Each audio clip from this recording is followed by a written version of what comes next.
संस्थापकाय च धर्मस्य सर्वधर्मस्वरूपिणे अवतारवरिष्ठाय रामकृष्णाय ते नमः।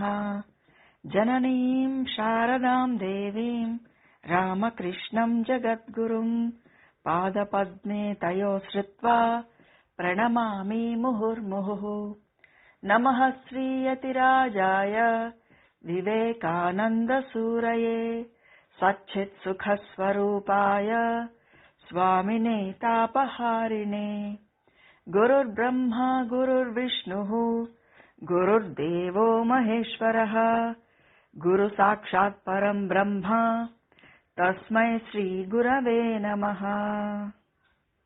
శ్రీమద్ రామాయణము 31వ సర్గలోని అంశాలని మనము పరిశీలిద్దాం. విశ్వామిత్రుడి యజ్ఞకార్యాన్ని నిర్విఘ్నంగా సఫలమునర్చి రామలక్ష్మణులు చాలా సంతోషపడ్డారు. రాత్రి అక్కడే హాయిగా విశ్రాంతి తీసుకున్నారు. తెల్లారిన తర్వాత ఉదయకాల సంధ్యావందనాది కార్యక్రమాలన్నీ పూర్తి చేసుకుని ఇద్దరూ కూడా మహర్షి విశ్వామిత్రుడి దగ్గరికి వెళ్లారు. అత్యంత మృదుమధురంగా రామలక్ష్మణులు మహామునితో ఇలా అడిగారట. ఓం మునీశ్వర, మేం మీ సేవకులం, మీ ఎదురుగా నిలుచుని ఉన్నాము. ఇంకా ఏం చేయాలో ఆజ్ఞాపించండి, మీ ఆనతిని తలదాలుస్తాము. ఆ చిన్నారులు పలుకులు విని విశ్వామిత్రుడు మొదలైన మహర్షులు ఇలా అన్నారట. ఓ నరోత్తమా, మిథిలా నగర ప్రభువైన జనక మహారాజు ఒక యజ్ఞాన్ని సంకల్పించాడు. ఆయన పరమ ధార్మికుడు. మనమందరం కూడా యజ్ఞాన్ని చూడడానికి వెళ్దాము. నీవు కూడా తమ్ముడితో కలిసి మాతోరా. అక్కడ ఒక అద్భుతమైన మహాధనస్సు ఉంది. దానిని కూడా నువ్వు చూడవచ్చు. ఆ ధనస్సు సాటిలేని శక్తి గలది, శత్రు భయంకరమైనది, చాలా తేజో విరాజమానమైనది. దానిని ఒక యజ్ఞసభలో దేవతలు మిథిలాపతి అయిన దేవరాతునికి ఇచ్చారు అని చెప్పారట. ఎవరి దేవరాతు? ఈయన నిమి వంశం వారు, కేతుని కుమారుడు. దక్ష యజ్ఞాన్ని ధ్వంసం చేసేటప్పుడు తాను ఉపయోగించిన ఈ చాపాన్ని శివుడు దేవతలకిచ్చారు. వారు దానిని దేవరాతునికి ఇచ్చారు. ఇతని సంతానం వారు దానిని పూజిస్తూ వచ్చారు. ఈ శివధనస్సుని శ్రీరాముల వారు ఫ్యూచర్ లో విరవడం అనేది జరుగుతుందన్నమాట. ఇంకా ఇలా చెప్తున్నారట ఋషులు మహర్షుల వారు రామలక్ష్మణులతో. ఈ శివధనస్సుని గంధర్వులు, అసురులు, రాక్షసులు, దేవతలు సైతం ఎక్కుపట్టలేరు. ఇక మానవుల విషయం చెప్పేదేముంది. ఆ ధనస్సు యొక్క శక్తిని తెలుసుకోగోరి మహాబలశాలులైన రాజులు, రాజకుమారులు దాన్ని ఎక్కుపట్టడానికి ప్రయత్నించి విఫలమయ్యారు అని మహర్షి రామలక్ష్మణులతో చెప్పి వారిరువురితోనూ మునులతోనూ కలిసి మిథిలా నగరానికి బయలుదేరి అక్కడున్న వనదేవతలతో ఇట్లా చెప్పారట. ఓ వనదేవతలారా, మీకు శుభమగుగాక. యజ్ఞమునర్చి ఫలసిద్ధిని పొందాను. ఈ సిద్ధాశ్రమం నుంచి బయలుదేరి గంగానదికి ఉత్తరాన గల హిమాలయాలకు వెళుతున్నాను అని చెప్పి చక్కగా సిద్ధాశ్రమానికి ప్రదక్షిణ చేసి ఉత్తర దిశగా ప్రయాణం మొదలుపెట్టారట. ఇక్కడ గమనించదగ్గ చిన్న విషయాన్ని మనము చర్చిద్దాము. ఋషులు, మునులు, మహాత్ములు ప్రకృతిలో అంతర్భూతమయ్యున్న ఆ భగవంతుణ్ణి గాంచడము, వారిని అంతటినీ సజీవ రూపాలుగా దర్శించడము, వారితో భాషించడము మనము గమనించదగ్గ విషయము. అవతార పురుషులైన శ్రీరామకృష్ణుల జీవితంలో కూడా ఇలాంటి ఒక చిన్న సంఘటనని మనం ఇక్కడ చర్చిద్దాము. ఒకానొక సందర్భంలో ఎక్కడో ఉద్యానవనంలో లేత గడ్డి మీద ఒక వ్యక్తి నడుస్తూ ఉన్నప్పుడు అత్యంత సున్నిత హృదయులు, అవతార పురుషులు అయిన రామకృష్ణ వారు ఆ గడ్డితో సహానుభూతిని పొంది బాధతో విలవిలలాడిపోతూ ఆ వ్యక్తిని అక్కడి నుంచి తొలగమని చెప్పండి అంటూ కేక వేస్తారు. కేవలం విగ్రహాల్లోనూ చిత్రపటాల్లో మాత్రమే భగవంతుణ్ణి గాంచడం బేసిక్ లెవెల్ ఆఫ్ భక్తి అని, సాటి ప్రాణులలో భగవంతుణ్ణి గాంచడం మధ్యమ రకమైన భక్తి అని, సర్వవ్యాపితంగా అనంతుడైన భగవంతుణ్ణి దర్శించడం ఉత్తమ తరగతి భక్తి అని చెప్పబడుతోంది. సిద్ధాశ్రమం నుంచి బయలుదేరిన మహాత్ముడైన విశ్వామిత్రుణ్ణి అక్కడున్న మృగాలు, పక్షులు సైతం అనుసరిస్తూ రాగా వాటికి నచ్చచెప్పి ఆయన వాటిని వెనక్కి పంపించేశారట. సూర్యాస్తమ సమయానికి సోణ నది తీరాన్ని చేరిన ఋషులందరూ కూడా అక్కడ చక్కగా స్నానమాచరించి అగ్ని కార్యాలన్నీ పూర్తి చేసి విశ్వామిత్రుడితో కూడి ఆసీనులై కూర్చున్నారు. అప్పుడు రాముడు ఎంతో కుతూహలంతో విశ్వామిత్ర మహర్షిని ఇట్లా ప్రశ్నించారట. ఓ మహాత్మా, సోణ నదీ తీరంలో దట్టమైన వృక్షాలతో శోభిల్లుతున్న ఈ ప్రదేశం ఎవరిది? ఈ విషయమంతా కూడా నేను వినదలుచుకున్నాను, దయచేసి సవిస్తరంగా వివరించండి అంటూ చక్కగా అడిగారట. శ్రీరాముడు అడిగిన ప్రశ్నకి సమాధానంగా ఆ ప్రదేశం యొక్క వృత్తాంతాన్ని మునులందరూ వింటూ ఉండగా విశ్వామిత్ర మహర్షి ఇలా చెప్పడం ప్రారంభించారట. కుషుడు అనే మహానుభావుడు మా వంశానికి మూలపురుషుడు, బ్రహ్మ మానసపుత్రుడు, గొప్ప తపస్వి, నియమనిష్టలతో వ్రతం ఆచరిస్తూ ఉండేవారు, ధర్మాన్ని బాగా తెలుసుకున్నవారు, సత్పురుషులను నిత్యము పూజించేవారు. ఆ మహాత్ముని భార్య పేరు వైదర్భి. ఉత్తమ వంశ సంజాతురాలు, చక్కటి అనుకూలవతి. ఆ దంపతులకు కుశాంబుడు, కుశనాభుడు, అధూర్త రజసుడు, వసువు అనే 4 కుమారులు కలిగారు. వారు సద్గుణ సంపన్నులు, అన్ని విధాల యోగ్యులు, తల్లిదండ్రులకు ధీటైన వారు.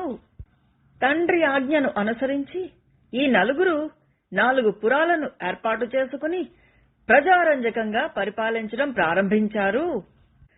ప్రస్తుతం మనమున్న ఈ ప్రదేశం మహాత్ముడైన వసురాజు పాలనలోనిది అంటూ చెప్పారట విశ్వామిత్రుడు. ఇంకా కొనసాగిస్తూ ఇలా అన్నారట. ఓ రఘురామా, రాజర్షి అయిన కుశనాభుడు ధర్మాత్మురాలైన తన భార్య ఘృతాచియందు 100 మంది కన్యారత్నాల్ని సంతానంగా పొందాడు. సర్వ సద్గుణ సంపన్నులైన ఆ 100 మంది కన్యల రూప లావణ్యాలను గాంచి వాయుదేవుడు ముగ్ధుడై వారితో ఇలా అన్నాడు. నేను మిమ్మల్ని కోరుకుంటున్నాను, మీరు నన్ను భర్తగా స్వీకరించండి. వాయుదేవుడి వచనాలను విన్న ఆ 100 కన్యలు కూడా అతడితో ఇలా అన్నారు. మేము కుశనాభుడి కుమార్తెలము. దివ్య శక్తి గల నిన్ను నీ అధికారం నుంచి తొలగించే సామర్థ్యం మాకుంది. కాని మా తపశ్శక్తిని కాపాడుకోవడానికి మేము ఆ విధంగా చెయ్యము. ఓ దుర్బుద్ధి, మా తండ్రి సత్యవాది, నువ్వు ఆయనని అవమానించరాదు. ఆయన వల్ల నువ్వు మృత్యుముఖంలో పడకూడదు. మా తండ్రి నిశ్చయించిన వరుడినే మేము భర్తగా సేవించదము. మా తండ్రే మాకు ప్రభువు, పరమదైవము. ఆయన మమ్ము ఎవరికి కన్యాదానం చేస్తారో అతడే మాకు భర్త అవుతాడు అంటూ చెప్పారు. వాయుదేవుడు వాళ్ల మాటలు విని మిక్కిలి కుపితుడు అయ్యి వాళ్లని గూనివారిగా చేసేశాడు. ఆ కారణంగా వారి దేహాలు 3 ప్రమాణానికి కుచించుకుపోయాయి. ఇది చూసి ఆశ్చర్యచకితుడైన కుశనాభ మహారాజు, మిమ్మల్ని ఇట్లా కుబ్జలుగా ఎవరు చేశారు? ధర్మాన్ని అవమానించిందెవరు అంటూ ప్రశ్నిస్తాడు. అంతటా జరిగిన విషయాన్నంతటినీ కూడా ఆ 100 మంది కన్యలు తమ తండ్రికి తెల్పగా పరమ ధార్మికుడైన కుశనాభుడు వారి మాటలు విని సౌశీల్యవతులైన కన్యలతో ఇట్లా అన్నారు. ఓ పుత్రికలారా, క్షమాశీలురు చేయదగిన పనిని మీరు చక్కగా చేశారు. ఐకమత్యంతో మెలిగి మన వంశ గౌరవాన్ని నిలబెట్టారు. నా బిడ్డలారా, స్త్రీలకు గాని పురుషులకు గాని అపరాధులను క్షమించే గుణం కలిగి ఉండడం అనేది గొప్ప భూషణము. క్షమాగుణాన్ని కలిగి ఉండడం చాలా అరుదైన విషయం. మీరందరూ ఐకమత్యంతో ప్రదర్శించిన క్షమాగుణం దేవతలకు కూడా దుష్కరం. కుమార్తెలారా, పాత్రులకు దానం చేయడం వలన, సత్ప్రవర్తన వలన యజ్ఞాన్ని ఆచరించడం వలన కలిగే మహాఫలితాలను క్షమాగుణం కలిగి ఉండడం వల్ల లభిస్తుంది. క్షమ యశస్కరము, పరమధర్మము, ఈ జగత్తంతా కూడా క్షమపైనే నిలిచి ఉన్నది అని చెప్తూ ఆ దివ్య పరాక్రమశాలి, తగిన విధంగా నిశ్చయబుద్ధి గలవాడు అయిన కుశనాభ మహారాజు దేశకాలాలకు అనుగుణంగా తన వంశానికి తగినట్లుగా కన్యాదాన విషయమై మంత్రులతో బాగా ఆలోచించారు. ఆ కాలంలోనే చూళి అనే పేరుగల ఒక మహాముని ఉండేవారు.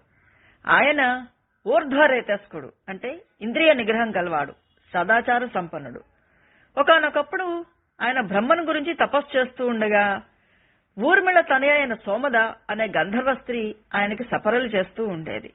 ధర్మదృష్టి గల ఆమె శుశ్రూషలకు మహాముని చాలా సంతుష్టుడయ్యారు.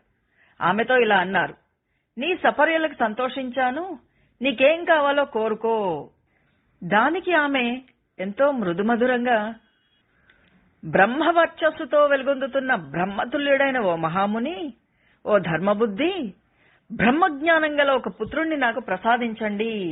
నేను నిష్ఠతో బ్రహ్మచర్యాన్ని ఆచరిస్తున్న దాన్ని, పవిత్రురాలిని, ఎవ్వరికీ భార్యని కాలేను కాబోను, నిన్నే ఆశ్రయించాను. నీ ప్రభావంతో నాకొక పుత్రుణ్ణి అనుగ్రహించు, అందుకు నీవే సమర్థుడువు అని చెప్పి ప్రార్థించిందట. ఆమె ఎడ ప్రసన్నుడైన ఆ బ్రహ్మర్షి ఆమెకు ఉత్తమోత్తముడైన ఒక పుత్రుణ్ణి ప్రసాదించారు. అతడే, ఆ మానసపుత్రుడే బ్రహ్మదత్తుడిగా ఖ్యాతిగాంచాడు. అతడు కాంపిల్య నగరాన్ని పరిపాలిస్తూ ఉండేవాడు. గొప్ప ధర్మబుద్ధి గల కుశనాభ మహారాజు తన 9 కుమార్తెలను బ్రహ్మదత్తుడికిచ్చి వివాహం చేయడానికి నిశ్చయించారు. బ్రహ్మదత్త మహారాజు విద్యుక్తంగా వరుసగా ఆ వధువులను పెండ్లాడారు.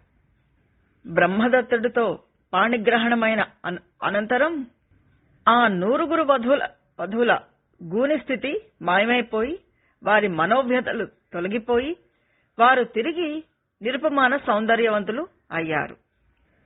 కుమార్తెల వివాహానంతరం అపుత్రుడైన కుశనాభుడు పుత్రప్రాప్తికై పుత్రకామేష్టి యాగాన్ని ఆచరించారు. బ్రహ్మ మానసపుత్రుడైన కుశుడు తన కుమారుడైన కుశనాభుడు పుత్రకామేష్టిని చేస్తూ ఉండగా అతడితో, నాయనా, నీకు గాధి అనే పుత్రుడు కలుగుతాడు, అతడి వల్ల నీ కీర్తి ప్రతిష్టలు ఈ లోకంలో చిరస్థాయిగా ఉంటాయి అని పలికి ఆకాశ మార్గంలో శాశ్వతమైన బ్రహ్మలోకానికి చేరుకుంటారు కుశుడు. కొంతకాలం తర్వాత కుశనాభుడికి ఘృతాచి అనే భార్యయందు గాధి అనే సుతుడు ఉదయిస్తాడు. అతడు మిక్కిలి ధార్మికుడు. ఆ గాధి యొక్క కుమారుడే విశ్వామిత్రుడు. కుశవంశంలో పుట్టినందువల్ల విశ్వామిత్రుడికి కౌశికుడు అనే పేరు ఏర్పడింది. కౌశకుడి అక్క అయిన సత్యవతి చక్కని వ్రతనిష్ట గలది. ఆవిడకు రుచీకునితో పెండ్లి జరిగింది. కుశుని వంశంలో జన్మించినందువల్ల ఆమెకు కౌశికి అనే పేరు వచ్చింది. ఆమె ఎల్లప్పుడూ పతికి అనుకూలవతి అయి ప్రవర్తిస్తూ ఉండేది. కాబట్టి ఆమె పతిని అనుసరించి సశరీరంగా స్వర్గాన్ని చేరుకుంది. అటు తర్వాత లోకహితార్థమై ఆ పరమోదార కౌశికి అనే పేరుతో మహానది అయి భూతలంలో ప్రవహిస్తూ ఉండేది. ఆ సత్యవతి పరమ పవిత్రురాలు. సత్యము ధర్మము ఆమెకు ప్రాణతుల్యాలు. గొప్ప పతివ్రత, మహాత్మురాలు. ఆ కౌశికి నదులలోకెల్లా శ్రేష్టమైనది అంటూ రాముడు అడిగిన కారణంగా గిరివ్రజ దేశాన్ని గూర్చి, ప్రసంగవశంలో తమ వంశం యొక్క పుట్టుపూర్వోత్తరాలను గూర్చి సంగ్రహంగా వివరించిన విశ్వామిత్రుడి మాటలను విన్న మునులు అందరూ కూడా ఆనందంతో బాగు బాగు అంటూ ఆయనను ప్రస్తుతిస్తూ ఇలా అన్నారట.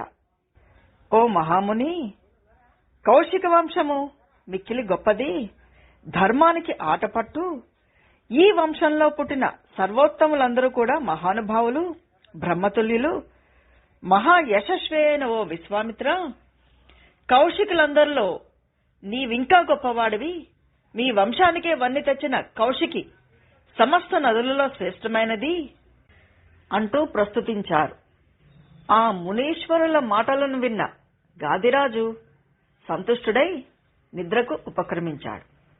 అంతటా రామలక్ష్మణులు ఇద్దరూ కూడా విశ్వామిత్ర మహాముని యొక్క వైభవానికి ఆశ్చర్యపడి ఆ మహర్షిని మెచ్చుకుంటూ వారు కూడా నిద్రలో మునిగిపోయారు. ఈ విధంగా విశ్వామిత్రుడు మహర్షులతోనూ రామలక్ష్మణులతోనూ కూడి మిగిలిన రాత్రినంతటినీ కూడా శోణ నదీ తీరంలో గడిపారు. ప్రాతకాలంలో సంధ్యావందనాది నిత్యకృత్యాలు ఆచరించి తిరిగి ప్రయాణానికి సిద్ధమయ్యారు. ప్రయాణ మార్గాలను బాగా ఎరిగిన విశ్వామిత్రుడు చూపిన మార్గంలో వివిధాలైన వనాలను దర్శించుకుంటూ అందరూ ప్రయాణాన్ని కొనసాగించారు. వారందరూ చాలా దూరం ప్రయాణం చేసి మునులచే సేవించబడే పవిత్రమైన గంగా నదిని దర్శించుకున్నారు. ఆ గంగా నదీ తీరంలోనే ఒక శుభ్రమైన ప్రదేశాన్ని నివాసయోగ్యంగా చేసుకున్న వారు మహాత్ముడైన విశ్వామిత్రుడి చుట్టూ చేరి కూర్చున్నారు. అటు తర్వాత శ్రీరాముడు మహర్షిని ఇలా అడిగారు: ఓ మహానుభావ, స్వర్గ మత్య పాతాళ లోకాల్లో ప్రవహించినట్టి గంగా వృత్తాంతాన్ని గురించి వినాలని అనుకుంటున్నాను. అది ముల్లోకాల్లో ఎట్లా ప్రవహించింది, ఏ విధంగా సముద్రుణ్ణి చేరుకుంది? రాముడి ప్రశ్నకి సమాధానంగా విశ్వామిత్ర మహాముని గంగా నది యొక్క పుట్టు పూర్వోత్తరాల గురించి చెప్పడం మొదలుపెట్టారు. హిమాలయము అనే ఒక మహాపర్వతం ఉంది. అది గిరులలో శ్రేష్టమైనది. హిమవంతుడికి 2 కుమార్తెలు ఉన్నారు, సాటిలేని సౌందర్యవంతులు. మేరువు యొక్క కూతురైన మేన అనే సుందరి ఈ హిమవంతుడి భార్య, 2 కన్యలకు తల్లి. ఈ దంపతులకి పెద్ద కుమార్తెయే గంగాదేవి, వారి యొక్క 2వ కుమార్తె ఉమాదేవి అంటే పార్వతీదేవి. దేవతలందరూ తమ ప్రయోజనార్థమై జ్యేష్ఠ కుమార్తె అయిన గంగను తమకు అప్పగించమని హిమవంతుడిని వేడుకొనగా, ధర్మాత్ముడు అయిన హిమవంతుడు లోకపావని నిరాటంకంగా సాగిపోగలది అయిన తన కూతురు గంగను ముల్లోకాల హితము కొరకై వారికి అప్పగించారు. ముల్లోకాలకు హితమునొచ్చే ఆ దేవతలు గంగను స్వీకరించి తాము కృతార్థులైనట్లు భావించి వెళ్లిపోయారు. హిమవంతుడి 2వ కుమార్తె అయిన ఉమాదేవి కన్యగా ఉండగానే తపస్విని అయి తీవ్రమైన వ్రతనిష్టతో తపమాచరించింది. అంతట హిమవంతుడు శివుణ్ణి పతిగా కోరి ఉగ్రమైన తపస్సును చేస్తున్న తన కుమార్తె అయిన ఉమాదేవిని పరమేశ్వరుడికిచ్చి వివాహం చేశాడు. హిమవంతుడి 2 పుత్రులను నదీ శ్రేష్టమైన గంగానదియు శివుని పత్ని అయిన ఉమాదేవియు లోకపూజ్యులు అయ్యారు. ఓ రామా, గంగానది మొదట ఆకాశానికి చేరిన కథంతా కూడా తెలుపుతాను, ఇదిగో విను అంటూ విశ్వామిత్రుడు గంగా వృత్తాంతాన్ని తెలిపారు. అంతటా రాముడు విశ్వామిత్రుడితో, ఓ ధర్మజ్ఞ, త్రిపథగా ఖ్యాతికెక్కిన ఈ గంగ ఏ ఏ కార్యాల వల్ల ముల్లోకాల్లో ఉత్తమమైన నదిగా కీర్తించబడుతోంది అని ప్రశ్నించగా, తపోధనుడైన విశ్వామిత్రుడు గంగానది గాదని రామలక్ష్మణులకు మునీశ్వరులకు మరింత విపులంగా ఈ విధంగా వివరించారు. మన్మథ బాణ ప్రభావానికి లోనైన మహాతపస్వి అయిన పరమశివుడు పార్వతీదేవిని వివాహమాడి 100 దివ్య సంవత్సరాలు ఆనందంతో గడిపారు. అయినా కూడా వారికి పుత్రప్రాప్తి కలగలేదు. అంతటా బ్రహ్మాది దేవతలందరూ కూడా ఇంత దీర్ఘకాలం తర్వాత శివపార్వతులకు తనయుడు కలిగితే ఆ మహా తేజోమూర్తి ప్రభావాన్ని లోకం తట్టుకోగలదా అంటూ భయపడుతూ ఆ మహాదేవుని వద్దకు వచ్చి ప్రణమిల్లి ఇలా అన్నారట: ఓ దేవదేవా, పరమశివ, లోకహితంకరా, నీ తేజ ప్రభావంతో కలిగిన పుత్రుణ్ణి ఈ లోకాలు భరించలేవు. పార్వతీదేవుతో కూడి విద్యుక్తంగా తపస్సు చెయ్యి, ముల్లోకాల మేలు కోసం నీ తేజాన్ని నీలోనే నిలుపుకో, ఈ లోకాలన్నిటినీ రక్షించు, అంతరింప చెయ్యొద్దు అంటూ మొరపెట్టుకున్నారు. అది విన్న పరమశివుడు, ఓ దేవతలారా, నేను పార్వతి కూడా మా తేజస్సును మాలోనే నిలుపుకుంటాము. దుర్భరమైన నా ఈ తేజస్సును ఎవరు ధరింపగలరో తెలపండి అంటూ అడిగినప్పుడు, స్వస్థానం నుంచి కదిలిన మీ తేజస్సును భూదేవి భరించగలదు అంటూ పలికారు దేవతలు. దేవతల పలుకులు విన్న మహేశ్వరుడు తన తేజాన్ని భూమి మీదకి వదిలారు. ఆ శివ తేజస్సు పర్వతాలతో వనాలతో కూడి ఉన్న భూమంతటా కూడా వ్యాపించింది. దేవతలు మళ్లీ అగ్నిదేవుడితో, నువ్వు వాయుదేవునితో కలిసి శివ తేజస్సును భరించు అంటూ పలికారు. అగ్నిచే వ్యాప్తమైన ఆ శివ తేజస్సు శ్వేత పర్వతం అయ్యింది. కొంతకాలానికి అక్కడ అగ్ని సూర్యుల తేజస్సుతో సమానమైన తేజస్సు గల రెల్లుగడ్డి ఏర్పడింది. అక్కడ మహా తపస్వి అయిన కుమారస్వామి జన్మించారు. కృత్తికలు పాలిచ్చి పెంచినందుకు కార్తికేయుడని, అగ్నిచే ధరించబడినందువల్ల అగ్ని సంభవుడు అని అతడు ప్రసిద్ధి వహించాడు. తన పతితో కూడి పుత్రుణ్ణి పొందాలనే కోరికకు అవరోధం కలిగించి తనకు అప్రియమైన పని చేసినందుకు దేవతలు, భూదేవి, పార్వతీదేవి యొక్క శాపానికి గురి అయ్యారు. అంతటా పరమశివుడు హిమవత్ పర్వతానికి ఉత్తర దిశలో గల ఒక శిఖరాన్ని చేరి అక్కడ పార్వతీదేవితో గూడి తపస్సును చేయడం ప్రారంభించారు. పరమేశ్వరుడు ఇలా తపస్సు చేస్తూ ఉండగా పూర్వము దేవతలు ఋషులతో కూడి సేనాపతిని కోరుకుంటూ బ్రహ్మదేవుడి వద్దకు వెళ్లి ఆయనకు ప్రణమిల్లి ఆయనతో ఇలా విన్నవించుకున్నారు. ఓ దేవా, పూర్వం మీరు పరమేశ్వరుణ్ణి మాకు సేనాపతిగా నియమించి ఉన్నారు. ఆ శంకరుడిప్పుడు పార్వతితో కూడి హిమవత్ పర్వతంలో తపస్సు చేసుకుంటూ ఉన్నారు. కర్తవ్య విధానాన్ని ఎరిగిన ఓ బ్రహ్మదేవా, సేనాపతి విషయంలో లోకహితాన్ని కోరి అనంత కార్యాలను గురించి ఆలోచించండి. ఇప్పుడు మాకు మీరే దిక్కు అంటూ దేవతలందరూ ప్రార్థన చేశారు. వారి ప్రార్థనను విన్న సృష్టికర్త ఈ విధంగా అన్నారు. పార్వతీదేవి శాపకారణంగా మీకు సంతానం కలిగే అవకాశం లేదు. కానీ గంగాదేవి యందు అగ్నిదేవుడు ఒక పుత్రుణ్ణి పొందగలడు. అతడు దేవసేనాధిపతి అయి శత్రు సంహారం చేయగలడు.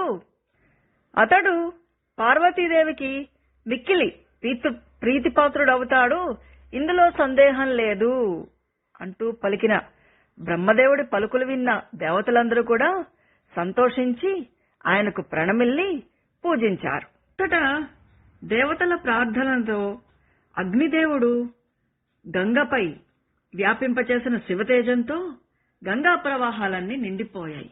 ఆ అగ్ని తేజస్సు యొక్క తాపానికి తట్టుకోలేకపోతున్న గంగాదేవితో అగ్నిదేవుడు, ఓ దేవి, ఈ శ్వేత పర్వత ప్రదేశంలో నీ గర్భాన్ని ఉంచు అంటూ పలికారు. తదనంతరం అక్కడ జన్మించిన బాలుడు కార్తికేయుడు అన్న పేరుతో ముల్లోకాల్లోనూ ఖ్యాతికెక్కారు. అగ్నితుల్యుడు, కారణజన్ముడు అయిన ఆ మహానుభావుడికి స్కందుడు అనే పేరు వచ్చింది. కృత్తికల పోషణ వలన అతడు కార్తికేయుడు అనే పేరుతో పిలువబడ్డాడు. మహిమాన్వితుడైన ఈ కుమారస్వామి తన పరాక్రమముతో రాక్షస సైన్యాన్ని జయించాడు. దేవతలు అగ్నిదేవునుడి నాయకత్వంలో సాటిలేని తేజస్వి అయిన ఆ బాలుడి దగ్గరకు వెళ్లి అతడిని దేవసేనాపతిగా అభిషేకించారు అని చెప్తూ గాదిరాజసుతుడైన విశ్వామిత్రుడు కుమారస్వామి జనన వృత్తాంతాన్ని గురించి, గంగా గాథను గురించి శ్రీరాముడికి వివరించి పిమ్మట ఇంకా ఆయనతో ఇలా చెప్పసాగారు.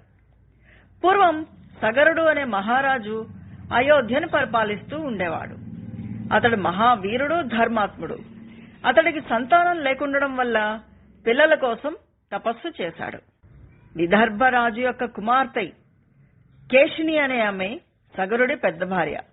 ఆమె ధర్మనిష్ట గలది, సత్యవాది. సుమతి అనే ఆమె సగరుడి రెండో భార్య. ఆమె అరిష్టనేమి అనే పేరుగల కశ్యపుడు కూతురు, గరుత్మంతుడికి సోదరి, నిరుపమాన సౌందర్యవతి.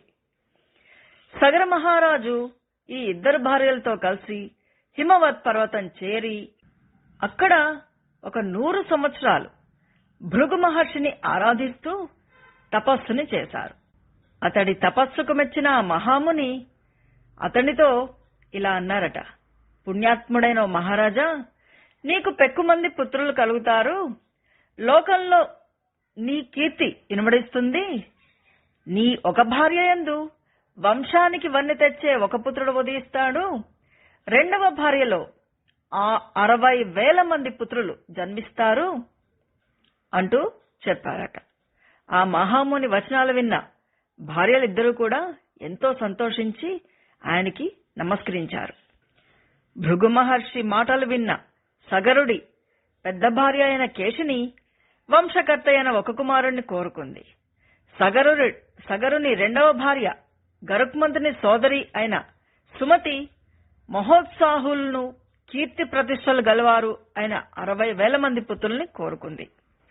కొంతకాలం పిదప కేశినికి అసమంజుడు అనే పుత్రుడు కలిగాడు. రెండవ భార్య అయిన సుమతి గుండ్రని సొరకాయ లాంటి గర్భపిండాన్ని ప్రసవించింది. ఆ పిండం నుంచి 60,000 మంది పుత్రులు వెలువడ్డారు. కొంతకాలానికి వారందరూ కూడా యవ్వనవంతులయ్యారు. సగరుడి జ్యేష్ఠ కుమారుడైన అసమంజుడు పెక్కు పాపపు పనులను చేస్తూ సజ్జనులను బాధిస్తూ ఉండేవాడు. పౌరులకు హాని కలిగిస్తూ ఉండేవాడు. అందుకే సగరుడు ఆ కుమారుణ్ణి నగరం నుంచి వెళ్లగొట్టాడు. అసమంజుని కుమారుడైన అశుమంతుడు గొప్ప పరాక్రమశాలి. అతడు ప్రజలందరికీ ప్రీతిపాత్రుడు. అందరితో ప్రియంగా మాట్లాడేవాడు. కొంతకాలం తర్వాత సగర మహారాజుకు యజ్ఞం చెయ్యాలనే సంకల్పం కలిగింది. గురువులతో ఋత్విజులతో కూడి యజ్ఞ కార్యాన్ని అతడు ప్రారంభించాడు. హిమవత్ పర్వతానికి వింధ్య పర్వతానికి మధ్య గల ప్రదేశంలో యజ్ఞం జరిగింది. మహారథుడైన అశుమంతుడు శక్తివంతాలైన ధనుర్బాణాలు ధరించి సగరుని ఆజ్ఞానుసారం ఆయన యజ్ఞాశ్వాన్ని అనుసరిస్తూ వెళ్లాడు. ఇంద్రుడు మాయామయ శరీరాన్ని దాల్చి యజ్ఞాశ్వాన్ని అపహరించగా మహాత్ములైన ఋత్విజులు అందరూ కూడా సగరుడితో ఇలా అన్నారట, ఈ పర్వదినం రోజున యజ్ఞాశ్వాన్ని ఎవరో ఇప్పుడే తీసుకుని పోయారు. ఆ అశ్వాన్ని అపహరించిన వాడిని చంపి దానిని తీసుకుని రండి. యజ్ఞానికి భంగం కలిగితే మనందరికీ కూడా అరిష్టం ప్రాప్తిస్తుంది. కాబట్టి ఓ రాజా, యజ్ఞాన్ని నిర్విఘ్నంగా కొనసాగేలా చూడు అంటూ చెప్పారు. ఆ ఋత్విజుల మాటలు విన్న పిమ్మట సగర మహారాజు తన 60,000 మంది పుత్రులతో ఇలా చెప్పారట, ఉత్తములైన కుమారులారా, రాక్షసుల యొక్క గమనాన్ని నేను పసిగట్టలేదు. అశ్వాన్ని ఎవరు అపహరించారో తెలియడం లేదు. మీరు వెళ్లి దానిని అన్వేషించండి. మీకు శుభమగుగాక. సముద్ర పర్యంతం వ్యాపించి ఉన్న ఈ సమస్త భూమండలాన్ని వెదకండి. ఈ భూమండలంపై ఆ యజ్ఞాశ్వం యొక్క జాడ తెలియకపోతే భూమిని తవ్వైనా సరే అది కనబడే వరకు వెదుకుతూ ఉండండి. అలాగే యజ్ఞాశ్వాన్ని అపహరించిన వాడిని కూడా అన్వేషించి పట్టుకుని రండి. ఇది నా ఆజ్ఞ. నేను యజ్ఞ దీక్షలో ఉన్నాను కనుక నేను యజ్ఞ నిర్వహణలో నాకు సహాయకులుగా ఉన్న ఋత్విజులు, పౌత్రుడైన అంశుమంతుడు ఈ యజ్ఞవాటికిలోనే ఉండాల్సింది. కాబట్టి అశ్వం కోసం మీరు వెళ్ళండి. మీ ప్రయత్నం ఫలించుగాక అంటూ ఆశీర్వదించి వారిని యజ్ఞాశ్వాన్ని వెతకడానికై పంపించారు. అంతటా ఆ సగరుని కుమారులు ఈ భూమండలమంతా కూడా తవ్వుతూ పాతాళవాసులైన మహాత్ములు పెక్కుర్ని హతమారుస్తూ వెళ్లారు. వీడే మన యజ్ఞాశ్వాన్ని అపహరించినవాడు, వీడే మన యజ్ఞాన్ని చెడగొట్టినవాడు అంటూ పలుకుతూ ఆ సగరపుత్రులు సమస్త ప్రాణులను సంహరిస్తూ పోయారు. అన్ని ప్రాణులను హింసిస్తున్న ఆ సగరపుత్రుల బలానికి కలత చెందిన దేవతలు భయభ్రాంతులయ్యారు. వారందరూ కూడా బ్రహ్మదేవుణ్ణి సమీపించి ఆయనతో మొరపెట్టుకున్నారు. వారి మొరను ఆలకించిన బ్రహ్మదేవుడు వారితో ఇలా అన్నారట, ఈ భూమండలమంతా కూడా సర్వశక్తిమంతుడైన ఆ మహావిష్ణువుదే. ఆయన కపిల మహర్షిగా అవతరించి నిరంతరం కూడా ఈ భూభారాన్ని మోస్తూ ఉన్నాడు. ఆయన కోపాగ్నికి ఈ సగర కుమారులు భస్మమవుతారు. ఇది ఏనాడో నిర్ణయించబడింది అంటూ చెప్పిన బ్రహ్మదేవుడి అభయ వచనాలను విని దేవతలు, గంధర్వులు అందరూ మొదలైన వారందరూ కూడా మిక్కిలి సంతోషపడి తమ తమ స్థానాలకి తిరిగి వెళ్లిపోయారు. మహా బల సంపన్నులైన సగరపుత్రులు ఇలా భూమంతటిని కూడా తవ్వి ప్రదక్షిణమునర్చి యజ్ఞాశ్వము దొరకక తిరిగి తండ్రి వద్దకు వెళ్లి ఆయనతో ఇలా అన్నారట: సమస్త భూమండలాన్ని గాలించాము, కానీ యజ్ఞాశ్వాన్ని అపహరించిన వాడిని కనుగొనలేకపోయాము. బాగా ఆలోచించి మా కర్తవ్యాన్ని తెలపండి అంటూ తండ్రిని వారు ప్రార్థించారు. సగర మహారాజు తన పుత్రుల మాటలను విని వారిట్లా రిక్తహస్తాల్లో వచ్చినందుకు కుపితుడై ఇలా అన్నారట: మళ్లీ భూమిని తవ్వండి, మీకు శుభమవుతుంది. ఈ భూమండలం భేదించి అశ్వాన్ని, దానిని అపహరించిన వాడిని పట్టుకురండి. కృతార్థులు అయి తిరిగి రండి అంటూ చెప్పాడట. మహాత్ముడైన సగరుడి మాటలు విని అతడి 60,000 మంది పుత్రులు పాతాళానికి పరుగులు తీశారు. ఇలా నలుదిశలా వెతుకుతూ ఆ సగర కుమారులు ప్రసిద్ధమైన ఈశాన్య దిశకు పయనించి రోషావేశాలతో భూమిని తవ్వారు. మిక్కిలి వేగగమనులు, మహా బలశాలులు, మహాకాయులు అయిన రాజకుమారులు సనాతనుడు, మహావిష్ణు యొక్క అవతారము అయిన కపిల మహర్షిని చూశారు. మహాత్ముడైన కపిలుడిని సమీపించి అక్కడ చరిస్తూ ఉన్న గుర్రాన్ని చూసి ఆ రాజకుమారులందరూ కూడా ఎంతో సంతోషపడ్డారు. ఆ కపిలుడే యజ్ఞాశ్వాన్ని అపహరించి ఉంటాడని భావించారు.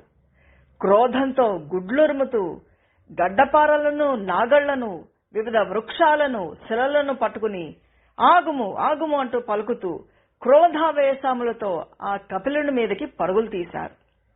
ఓ దుర్మార్గుడా, ఇది మా యజ్ఞాశ్వం, దీనిని నువ్వే అపహరించి తెచ్చావు.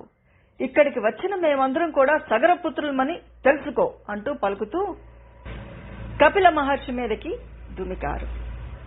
వారి దురుసు మాటలను విన్న కపిల మహర్షి మహా రోషావేశంతో హుంకరించారు.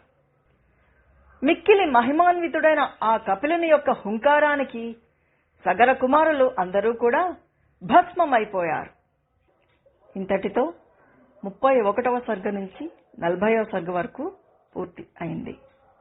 ఓం సర్వే భవంతు సుఖినః, సర్వే సంతు నిరామయా, సర్వే భద్రాణి పశ్యంతు, మా కశ్చిద్ దుఃఖభాగ్ భవేత్.